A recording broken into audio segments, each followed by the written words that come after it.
Hi everyone, my name is Jessica and I'm a nutritionist with Mad Barn and the host of our podcast, The People Behind the Horses. I started this series with the goal to have some conversations with people that are helping to bring about a positive growth to our horse industry.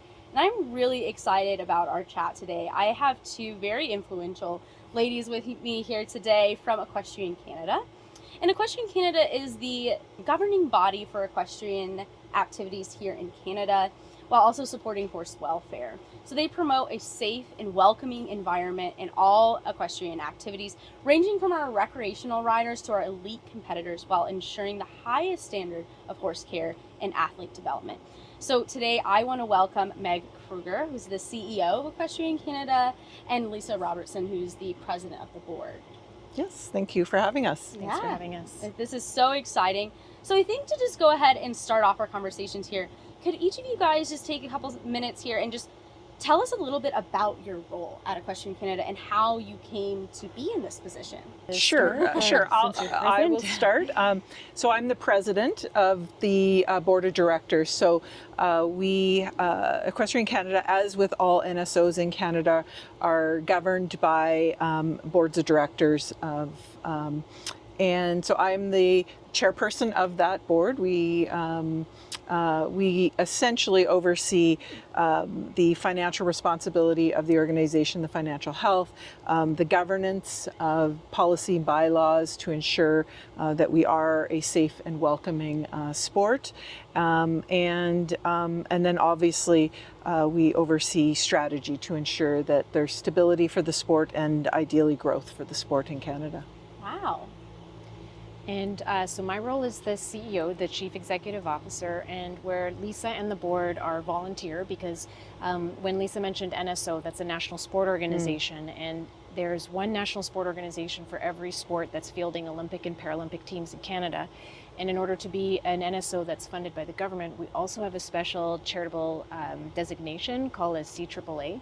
So we're a special type of charity that is specifically formed to support amateur athletics in the country. And for that reason, the board of directors is a volunteer-based board. So I'm the senior staff person within the organization. We have a team of about 26 people at the moment. And my job is to, number one, report to the board and make sure that the board's strategic vision for the organization and for the sport in Canada is delivered upon, that there's accountability and transparency, and that we're achieving the goals that the board has set. But it's also to oversee the operations of the team, make sure that we're operating efficiently, providing service, building programs. It's to ensure that we're engaging with important stakeholders. Like in every province, there's a provincial or territorial sport organization. And so we work very closely with them as well as other national equine organizations. So it's both a vantage point of supporting the internal operations and then supporting growth and development within the community in Canada. Wow. Both of those roles, there's a lot there that you guys are doing. And obviously the company is very large. So to see you guys be able to kind of help to run and manage this and to continue to see it grow is really nice, and I think we'll get a little bit more into that as we continue chatting. Before we talk a little bit more about Equestrian Canada, can you guys share your horse background? I've been a lifelong rider. I started in hunter jumper when I was about 8 years old. By the time I was in my 20s, I was running competitions, EC sanctioned competitions in Ontario. And from there, I did that for about 7 years, and then I moved to the United States, and I worked in private venues, the Winter Equestrian Festival, Equine Global Dressage Festival, and Colorado Horse Park. So I spent about a decade in the U.S. Learning about building sport from an organizer's vantage point. So I've been an athlete, I've been a coach, I've been an organizer, and then when I returned back to Canada, there was an opportunity to get involved with the federation, and I'm a very proud Canadian, and I thought I've learned so much in the United States and so much in my own career as an entrepreneur. I'm ready to step into sport administration and leadership and see if my contributions can help improve the sport for all the people like me that get a chance to get started in riding, fall in love with horses, and then pursue it for the rest of their lives. So that's why I got involved. I love that. What about you, Lisa? Well, I'm going to play off of the fall in love with horses. So I got involved from a very young age. I was born in California. My grandparents owned racehorses, and so from a very, very young age, I fell in love with the horse first. When we eventually moved to Canada at about 5 years old, I started riding and got into hunters and jumpers in British Columbia, and my passion for show jumping grew from there. I rode with some wonderful coaches and trainers in the Calgary, Alberta area. And then I am quite tall. And so my real talent, I was a talented show jumper, but my real talent was basketball. So I went on and played university basketball.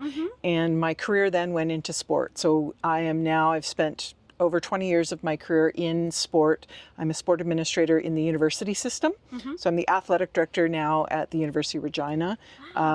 Worked for the University of Calgary Athletic Department for 20 years. And so interestingly enough, my journey onto the board was through somebody who was working in Equestrian Canada, who I had worked with at the University of Calgary, I was at this point now an amateur show jumper, and he had encouraged me to apply for the board and use both my knowledge of the sport as well as my knowledge of the sport world community and sport organizations to help this sport in particular. Yeah, I love that both of you guys have experience just outside of like being a rider. Like you were saying, you've managed venues, you've been a coach, you've been a rider, so you bring all of this experience together and can pull from each one of those sectors and say, okay, when I was a rider, where was I lacking support, and how can a venue help to provide this support? And then from your perspective, even outside of the equestrian community and the industry, because there's always ways for us to grow, and we've seen some of those other sports be able to grow and to capture an audience and spectator base, and then to bring that here is it's really nice that you guys kind of bring that whole package together. And so we've talked a little bit about your guys' role, and there's a whole team at Equestrian Canada. Can you guys just give us a little insider peek into what are some of the other roles within the organization? I could definitely help with that. We have an incredible team. And when I say team there, we have a staff team, and then we have a very robust volunteer team as well. So our staff are supported by technical committees and sport committees that are all volunteer-based as well. So within EC, we have different areas of focus. We've got our high performance team, who's delivering on our mandate both to high performance athletes and owners and coaches to support a pathway to the major games, which for our sport is also the pinnacle, or the Olympics and Paralympics. But there are several major games throughout the quadrennial cycle.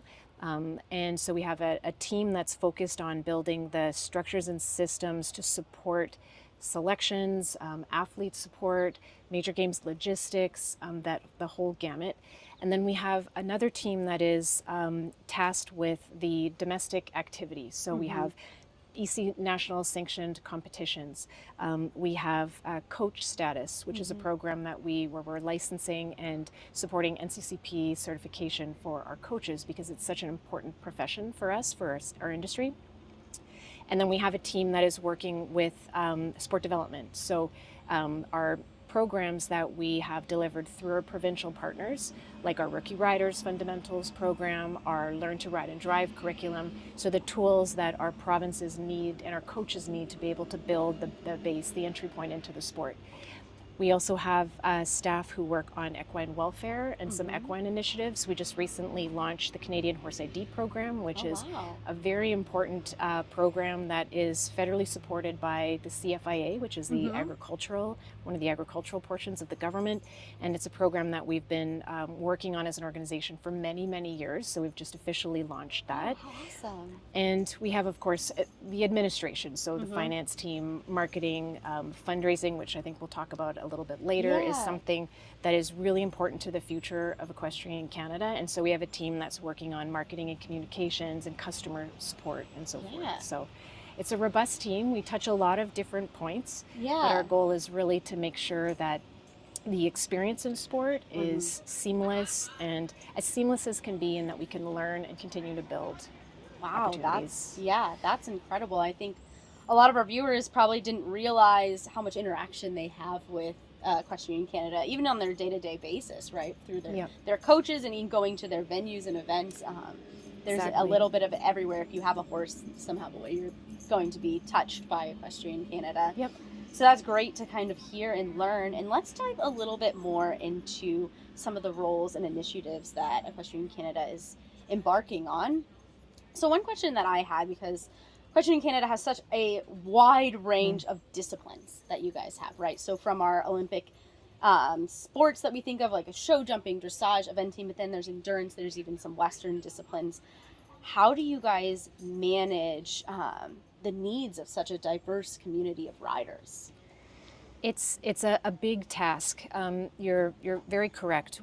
Our international federation is called the FEI, the Fédération Equestre Internationale, and within the FEI there are 7 disciplines that every national federation is supporting development within the country. But then on top of that, we have additional disciplines. So in North America in particular, the hunters and equitation, we have breed sports, we have some Western disciplines as well. And so there are a lot of different needs that each of those discipline groups require. And some disciplines are larger, there's more natural participation. And so we work really hard, and this is where those volunteer committees also come in, because there are a lot of passionate people that are out in the community that are experts that get involved in our committees and help us understand the parts that we need to develop that are specific to the discipline, and then the parts that we can develop that benefit everybody. And an example of that would be coach status. Coach is the professionalization of our coaching profession, and it's applicable to any discipline. No matter if you're a hunter, jumper, endurance, vaulting, those standards of being a professional and a coach with integrity apply to everyone. So we have programs that cross the gamut of all of the disciplines, and then we balance the needs and our capacity. We have a limited budget. We can't do everything. So we have to balance that decision on how we spend our money as well for the discipline-specific initiatives. Yeah, that makes a lot of sense. And I like how you kind of pointed out, like making sure that you're outlining those standards for coaching that can be applied across all disciplines, and making sure that we're holding everybody to the highest standard, and that reigns true regardless of what you're doing. So that's great. From the financial side of things, does it have any impact for the board of directors on how you guys kind of manage all of the different disciplines? Yeah, I mean, I think we look at our strategy and where we're going. We are building on strategy 2028 now, and that really helps define where we're going to focus our funds. And it allows us to be transparent with our community as well when we have a long-term plan, a long-term budget. We're really focused on providing value for everybody we touch. Now, what value means and what that looks like for each of these areas can be very, very different. But when we worked on our last strat plan and we looked at what our vision was, we were very purposeful and very passionate about that we're about the love of the horse and sport. So the horse comes first. So we try and have some meaning in every area across a very, very large country in an equitable way. Maybe not an equal way, but in an equitable way. I love that. I love that you mentioned, the horses come first. That's something that at Mad Barn is kind of our mission as well. It's, nutrition for all horses. And, I love our high performance team. I work really closely with a lot of the Canadian athletes when they come to Ocala. So I'm very blessed to do that. But at the end of the day, we want to make sure that we're helping all horses. All horses deserve to kind of be put first. And then the sport comes second, because we're just all blessed to be able to be around them in general. And then to be able to ride them and do that comes second. And I want to build off that. So we've kind of touched about all of these different disciplines that we're interacting with, but it goes further than that, right? You guys are collaborating with not only the riders and the coaches that we've talked about, but sponsors, governing bodies. And then we also have the huge component of the spectators who are coming to watch the sport and that are helping to support these initiatives and some of the funding behind it. So how do you guys balance all of those needs and making sure everybody's concerns and opinions are heard?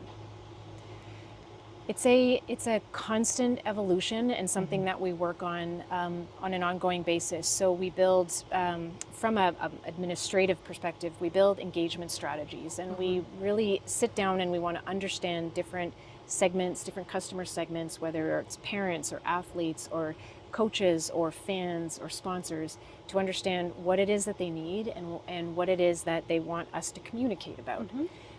Because we might be talking about the same topics like equine welfare, but it means different things to different people. And so similar to what the question that you just asked, we have to balance the themes and communication and engagement that cross equally across or equitably across everybody, all the different stakeholder groups, but then they're really specific conversations. So an example with our committees, especially our sport committees, they want to be involved in how decisions are made, how budget decisions are being made.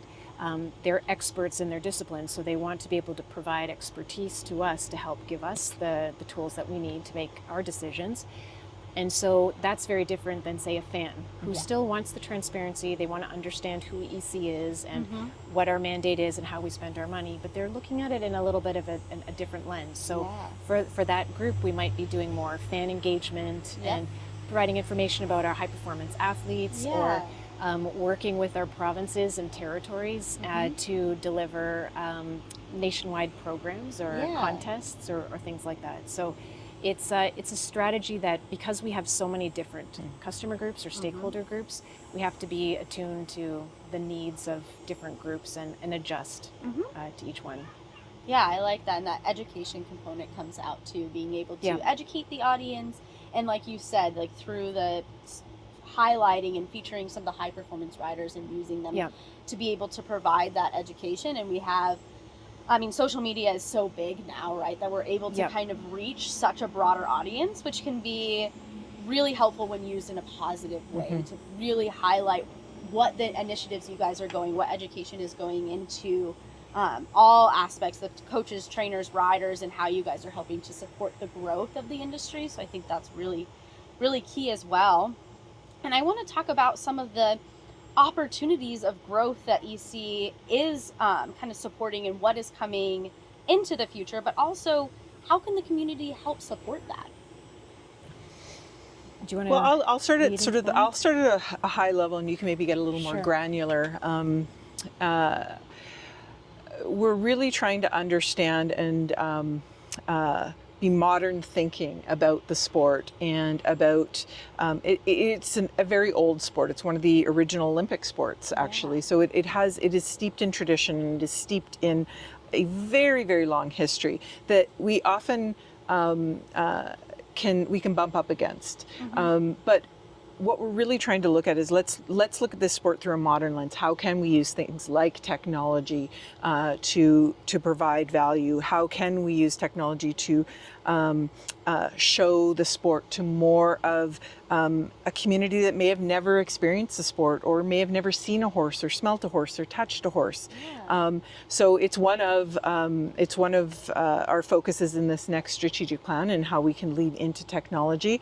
We're really excited about things like the CHIP program, and what that can do for not just our community members, our coaches, and our event organizers, and our owners, and all of that, but what it can do for equine health welfare. So we are trying to be as modern, forward thinking as we can be as a board. We try and recruit folks onto the board that have a vast amount of experience, not just equine experience, but a vast amount of experience, so that we can, we don't know what we don't know.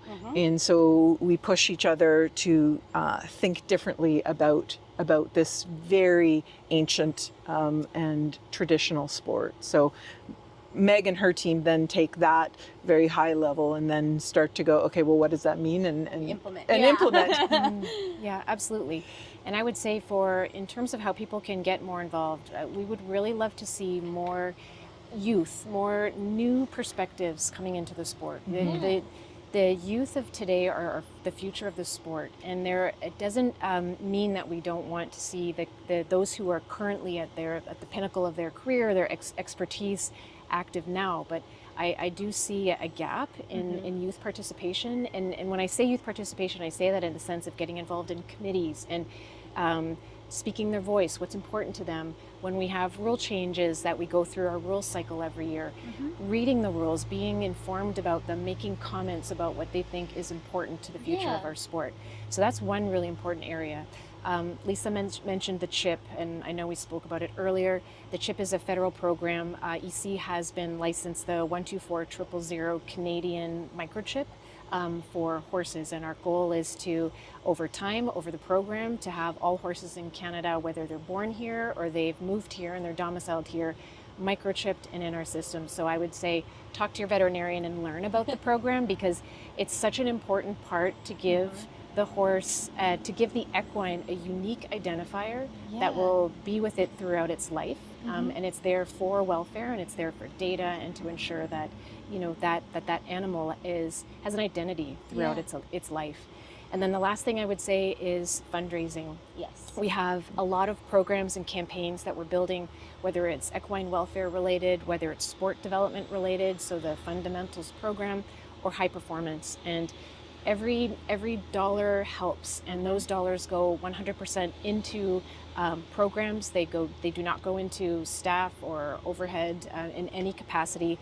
The fundraising that we do goes specifically towards supporting athletes and supporting program development. So we have information on our website on that. So that would definitely be an area that people can help us. I love that. Continue to grow. And do you have information for the youth on how they can get involved? Is that on the website, or what's the best avenue for them to be able to reach out and kind of start to voice their opinions? We have every year around the December-January timeframe, we do a call for volunteers that we're looking for on our operational committee. So that is definitely one way. Keeping informed, joining our email list. I know it sounds, or following us on social. Yeah. I know it sounds like an obvious, but we put a lot of information out, and that can include if we have working groups or if we do town halls, and we want to see that participation for people to join and attend. Yeah. And then the other thing I mentioned, the rules cycle. Every year we have a public rule process where sport license holders can submit rule changes, committees can submit rule changes, and then in the fall, so coming up in this September timeframe, October, they'll go out for public comment. And we want to hear from people. We want to hear what's important to them, and where the rules that may still have some traditional element need to be modernized to improve the sport. Wow. Yeah. I would say from the board perspective, we've had a couple of president and CEO, we call them coffee chats. They're virtual so that everyone has the opportunity to join.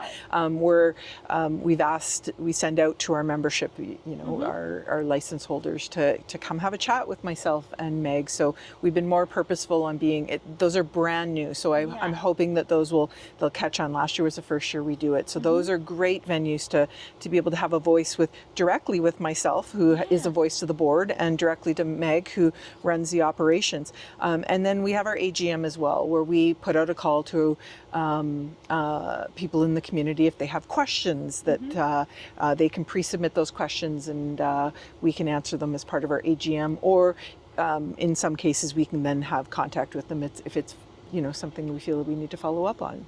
Wow, I love that. And to your last point, for them to be able to contact and communicate with you guys directly, like, that is so welcoming, which we kind of talked about at the beginning, and is definitely a great way to see it grow, and to have their opinions and voice heard, and so that you guys already have that in place is really incredible. Yeah, we just need to get the word out now. Yeah, I know. To participate. Like, everybody, let's all join the next one. I think that could be a really fun conversations that could be had. I just have a couple more questions. I do want to ask a little bit about the high performance athletes that you guys have, because I do have the opportunity to work with quite a few of them, and I have seen the amount of support that you guys provide these athletes firsthand. And I know for me, first kind of stepping into that and seeing that was quite shocking. So if you want to share a little bit about the team that goes behind these riders that get them to these major league games, to these Nations Cups overseas, like, what does that kind of look like? Well, we spend a lot of our resources on high performance. It's about 46% of our budget goes towards supporting high performance.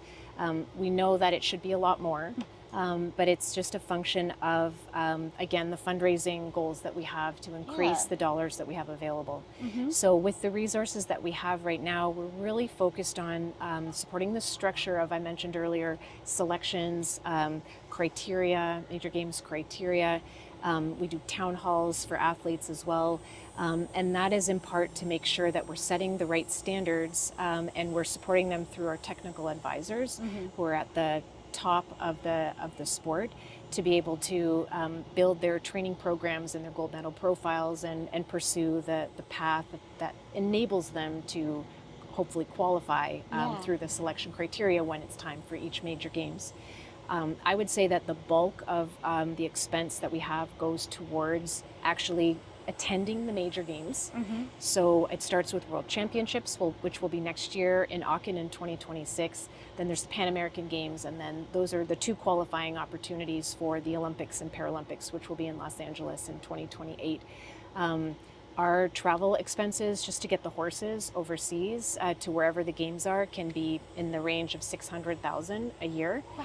So it is there's a lot behind the team that is there to get the horses and the athletes to the games, support the training camp, support the crew, so the physiotherapists, the veterinarians, the farriers that travel along with the team, and then of course support the athletes when we're there. So it's a very important piece. One of the areas that we want to build and develop more as we have success with our fundraising initiatives is how we can continue to improve the programming, and especially the programming for our next gen, our youth riders, because again, the more opportunities that we can provide to them to learn and build confidence and build experience, the more they'll Stronger have athlete, success and opportunities in the future. That's amazing. I know for myself, I've heard that number before, but even just hearing the cost to get the horses there, I think that really opens everybody's eyes of how much it actually costs to have teams representing Canada at these high levels of competition. And that doesn't even include the amount of care that goes into those horses 365 days a year to maintain such an elite athlete. We're talking about those few short days that they're actually at the competition competing. So that's where fundraising just becomes such a big part of kind of what has to happen behind the scenes in order to support these riders and to continue to build the program so that we can create self-sufficiency and that we can continue to support these next generations. So I kind of want to wrap up our conversation here and talk a little bit about, you know, what is your guys' favorite initiative that's coming up? I know Equestrian Canada just launched the eventing clinics across the nation, which for me, I was so excited when I saw that stuff go up online and we got to actually chat with the riders and kind of get their perspective and how excited they are, and to see the riders are that excited. So for me, that was my favorite, but I know you guys probably have some insights too. You go first. Actually, no, I'll go first because you have so much more detail. I would say, and it's been mentioned multiple times, the CHIP program is by far the most exciting thing for me as a board member. It has been talked about. How many years were there conversations? Since the late 1990s. Since the late 1990s, there has been conversations at Equestrian Canada about a national equine ID program. And when I first came onto the board, it was still hot and heavy conversation. And there were lots of ups and downs through the process of getting this this off the ground and initiated. And when it actually happened, I couldn't have been more proud of Meg and her team and the board that had to make that were really courageous in actually going, okay, we're going. Enough talking, we're going. And I'm so thrilled, and the potential there on so many different levels for, as I mentioned, I could talk about it frankly for hours. So that is my favorite thing right now that we've just initiated and launched. Yeah, that is definitely one that we're all very proud of. It's really hard to choose. I would say that one of the areas that we've done so much work in and we've made so much progress is in coach, and also in the redesign of our curriculum, which we're launching in January of 2026. We're doing an initial launch in September. There's a coaching symposium hosted by Alberta Equestrian Federation, and so we'll be initially launching the new curriculum, and then the rest it'll be publicly launched to coaches in January. But it's so important for the sport and for our provinces to be able to have this type, and for the athletes and coaches and parents who are involved in our sport, to know that there are criteria in place for coaches, that there's education in place, and that our sport provides a safe and welcoming, it goes back to how you opened this conversation, environment for athletes to participate. And that program started in 2018, so it's been about 7 years, and it's had its bumps along the way. It was a challenging program to roll out, and we certainly have learned a lot in the rollout, but we're very proud of it. And we believe that it will help our sport become larger and more accessible in the next 10 years and beyond that as well. Wow, well, what an exciting time. We've got some really big initiatives that are coming out of Equestrian Canada. I'm excited to see the growth and development of the CHIP program as it starts to roll out. And, here in the next couple months, we're going to be able to see the coaching symposiums that you're talking about. So yeah. I want to thank you guys for taking some time out of your very busy schedules to sit down and chat with us and share a little bit of the behind the scenes of Equestrian Canada, what it really is, and how we're supporting the horses primarily, and then also our athlete development. To our viewers that are watching, thank you for tuning in with us today, and make sure you like and subscribe so you are the first to see the next episode of The People Behind the Horses.